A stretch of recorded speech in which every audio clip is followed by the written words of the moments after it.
अस्सलामुअलैकुम, मैं Zeeshan Ahmad Gill.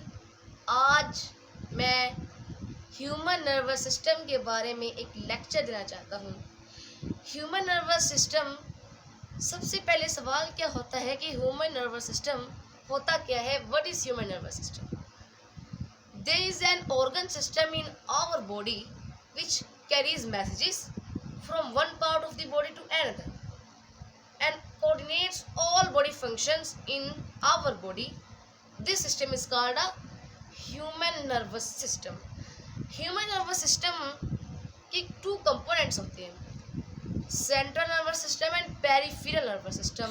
Central nervous system को हम CNS भी कहते हैं एंड पेरिफेरल नर्वस सिस्टम को हम PNS भी कहते हैं। अब सेंट्रल नर्वस सिस्टम क्या होता है?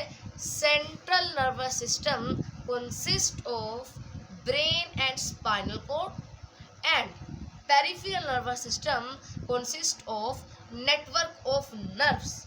एक नेटवर्क होता है, शाखी होती है network of nerves from the central nervous system to all parts of the body. ये हमारा ह्यूमन नर्वस सिस्टम और CNS एंड PNS का जो स्टडी है वो क्लियर हो चुकी है। अब न्यूरॉन का टॉपिक आ जाता है कि न्यूरॉन और नर्व सेल होता क्या है। न्यूरॉन और nerve cell is the basic structural and functional unit of nervous system. जो न्यूरॉन होता है वो नर्वस सिस्टम का बेसिक स्ट्रक्चर होता है एंड फंक्शन होता है। अब ये हमारा हो गया। अब नर्व इम्पल्सिस क्या होती है? Neuron transmit messages from the electrochemical waves is called a nerve impulses. Neuron का जो स्ट्रक्चर होता है वो किस तरह का होता है? सबसे पहली बात होती है सेल बॉडी की। जो उसके कंपोनेंट्स होते हैं न्यूरॉन के, फर्स्ट कंपोनेंट होता है सेल बॉडी, सेकंड होता है डेंड्राइट्स, थर्ड होता है एक्सोन्स। अब सेल बॉडी क्या होता है?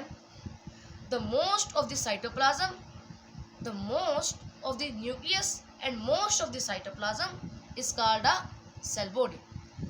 अब डेंड्राइट्स क्या होते हैं? A fine projection of the cell body, a fine projection of the cell body which receive messages from the cell body is called a dendrites। जो डेंड्राइट्स होती है वो मैसेज को रिसीव करती है सेल बॉडी से, is called डेंड्राइट्स कहलाती है। और एक्सोन्स क्या होते हैं? a long projection of the cell body which conducts messages। Exons a long projection of the cell body messages conduct करते हैं फ्रॉम द सेल बॉडी से, इज कॉल्ड एक्सोन। जो एक्सोन होते हैं वो कैरी मैसेज करते हैं नेक्स्ट बॉडी सेल को। ये हमारा क्लियर हो गया। अब नर्व्स क्या होते हैं? Nerves are cable like bundle of exons.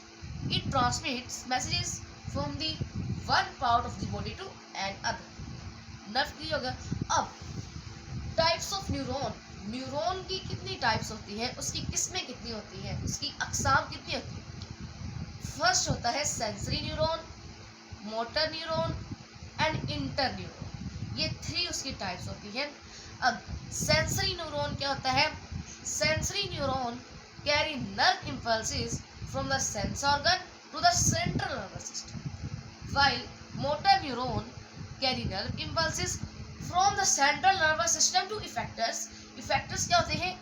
Muscles and glands. ये पार्ट्स रिस्पॉन्ड के लिए होते हैं। और इंटर न्यूरॉन क्या करता है?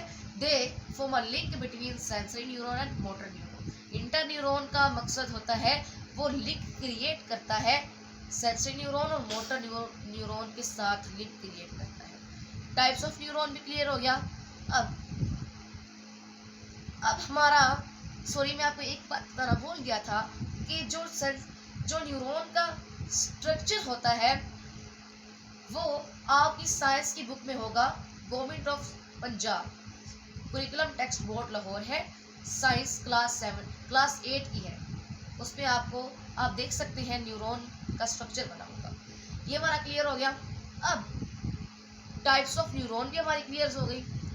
अब नेक्स्ट हमारा टॉपिक आ जाता है central nervous system. Central nervous system क्या होता है? हमने पढ़ा था कि central nervous system consist of brain and spinal cord.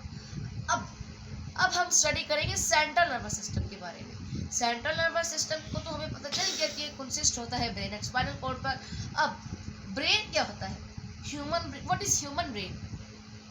Human brain is enclosed in a bony skull called cranium. It is also made up of an interneuron. ये interneuron से made होता है, बना होता है। अब ब्रेन है, सबको पता है कि ब्रेन है, लेकिन ब्रेन किन टाइप्स पर मुश्तमिल है? फर्स्ट उसकी टाइप है फोरब्रेन। फोरब्रेन जो होती है टाइप, वो top most and the largest part of the brain. जो ब्रेन की टाइप है फोर ब्रेन, ये फर्स्ट टाइप है और सबसे बड़ी होती है और सबसे टॉप मोस्ट यानी ऊंची होती है। नेक्स्ट हाइंड ब्रेन, ये जो पार्ट होता है हाइंड ब्रेन, ये सबसे छोटा पार्ट होता है ब्रेन का। नेक्स्ट आ जाता है हाइंड ब्रेन। हाइंड ब्रेन, जो हाइंड ब्रेन होता है वो last part of the brain होता है। अब फोर ब्रेन क्या होता है? Fore brain consist of 3 components: cerebrum, thalamus and hypothalamus. Cerebrum क्या होता है? Cerebrum is the top most and the largest part of the brain and consists of right and left hemisphere. Each hemisphere controls the opposite part of the brain. अब in general the left hemisphere, जो left hemisphere होता है वो क्या control करता है body function के? In general the left hemisphere controls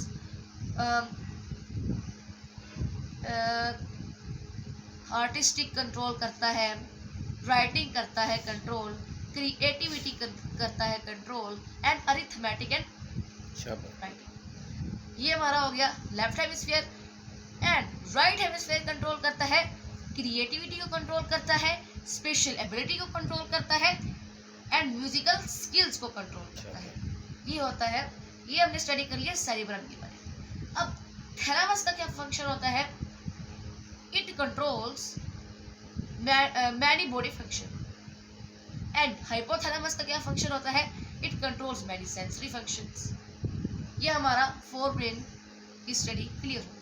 अब मिड ब्रेन क्या होता है? मिड ब्रेन एक दरमियाना हिस्सा होता है फोर ब्रेन का, ब्रेन का। अब मिड ब्रेन होता क्या है? Mid brain is the small part of the brain and cerebrum. It receives information from the sense organ. Sense organ क्या होते हैं? आई, एयर, हैंड, इट। ये from the sense organ then pass to appropriate part of the brain. ये पास करता है brain के appropriate part को। ये मिड ब्रेन क्लियर हो गया। अब हाइंड ब्रेन क्या होता है? What is hind brain? Hind brain consist of 3 components: first cerebellum, second pons, third medulla oblongata. अब सेरिबेलम क्या होता है? Cerebellum lies under the back part of the brain. It is the movement and accurate function. Cerebellum lies under the back part of the brain. It movements and precise and accurate movement. Pons की बात आ जाती है। अब पोन्स का जो structure होता है वो ओवल लाइक होता है। Pons is an oval like structure. मिसाल ले लें, आप एग ले लें, उस तरह का पोन्स का छोटा सा स्ट्रक्चर होता है। अब ये इसका फंक्शन क्या होता है? It controls equilibrium, taste etcetera. ये इन चीज़ों को कंट्रोल करता है। एंड मेडुला ऑब्लिंगेटा क्या होता है? Medulla oblongata forms the posterior part of the brain. It controls many sensory function. ये भी सेंसरी फंक्शन को कंट्रोल करता है। अच्छा, अब हमने ब्रेन के पार्ट्स को स्टडी कर लिया है। नेक्स्ट आ जाता है कि स्पाइनल कॉर्ड। स्पाइनल कॉर्ड क्या होता है? ब्रेन, हमने कहा था कि central nervous system consist of brain and spinal cord, जिनमें से हमने ब्रेन को चुना और ब्रेन के बारे में स्टडी कर लिया एंड स्पाइनल कॉर्ड रह गया। अब स्पाइनल कॉर्ड को हम स्टडी करने वाले हैं कि स्पाइनल कॉर्ड होता क्या है। Spinal cord is an extension of medulla oblongata. It runs backwards and the backbone up its lower end. It is also made up of an interneuron. जो स्पाइनल कॉर्ड होता है वो मेडुला ऑब्लिंगेटा पे फैलाव करता है, एक्सटेंशन करता है, तो सी करता है, और ये मेड अप इंटरन्यूरॉन से बना होता है स्पाइनल कॉर्ड। अब स्पाइनल कॉर्ड का सेंट्रल नर्वस सिस्टम में फंक्शन क्या होता है? स्पाइनल कॉर्ड करता क्या है? Spinal cord creates a link between brain and different body parts. It is also the reflex action and other involuntary action. ये स्पाइनल कॉर्ड का फंक्शन होता है in the central nervous system. Spinal cord clear हो गया। अब हमने पढ़े थे ह्यूमन नर्वस सिस्टम के टू कंपोनेंट्स, जिसमें हमने सीएनएस एंड पीएनएस पढ़ा, जिनमें से हमने सीएनएस को पूरी तरह स्टडी कर लिया है। अब पीएनएस क्या होता है? Peripheral nervous system consist of network of nerves from the central nervous system to all parts of the body. अब इनमें से अब हम नेटवर्क ऑफ नर्व्स को स्टडी करने वाले हैं, जिनमें से फर्स्ट नर्व होती है spinal nerve. The nerves which around a spinal cord is called a spinal nerves. ऐसे नर्व्स जो स्पाइनल कॉर्ड की तरफ राउंड करती है, चक्कर लगाती हैं, उन्हें स्पाइनल नर्व्स कहा जाता है। The nerves which around the brain is called a cranial nerves. ऐसे नर्व्स जो ब्रेन के इर्द गिर्द चक्कर लगाते हैं वो क्रेनियल नर्व्स कहलाते हैं। अब जो पेयर्स होते हैं स्पाइनल नर्व्स की एंड क्रेनियल नर्व्स की। अब स्पाइनल नर्व्स जो होता है उसके 12 पेयर होते हैं, जबकि क्रेनियल नर्व्स के 31 पेयर्स होती हैं। ये भी हमारा क्लियर होगा। अब हम स्टडी करने जा रहे हैं मॉडल ऑफ नर्वस सिस्टम, ये working model of nervous system.